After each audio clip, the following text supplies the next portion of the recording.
ગરમીની સાંજમાં જો વધારે કંઈ ખાવાની ઈચ્છા ન હોય તો પચવામાં હળવું અને બનાવવામાં એકદમ સરળ એવી આ રેસીપી તમે ટ્રાય કરી શકો છો।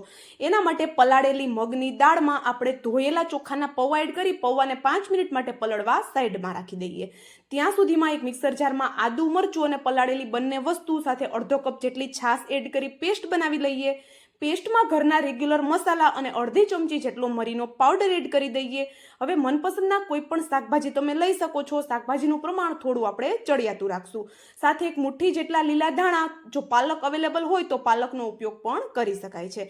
હવે એક ચપટી જેટલા ખાવાના સોડા એડ કરી બધી વસ્તુને સરસ એવી મિક્સ કરી લઈએ।